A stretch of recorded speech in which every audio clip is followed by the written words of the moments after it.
Lord Norton, there's been a lot of talk about parliamentary reform in recent days.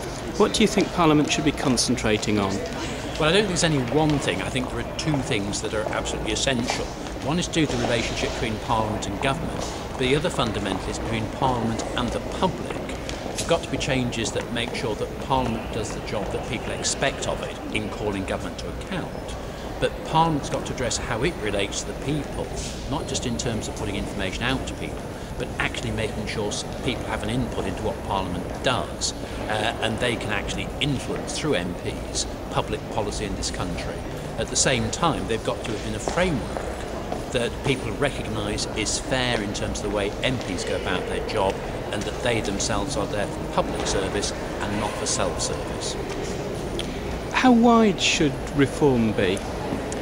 I think there's scope for widespread reform within Parliament, not necessarily the basic functions and structures of Parliament, but within it to change the rules, the practices and the procedures to enable it to do the job people expect it to do, and to be seen to be doing it in support of the public, for the public, rather than to be seen to be members doing it for their own benefit. A number of reforms would make major changes to our constitution. What are the dangers that need to be avoided? I think there are a range of dangers if one starts to make changes that do affect our constitutional arrangements, because it's very difficult to change the constitution in one part without it having significant consequences for the rest.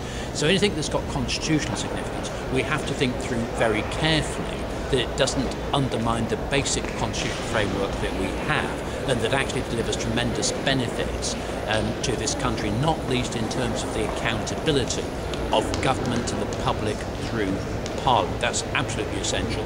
That needs to be protected and indeed strengthened. Thank you very much.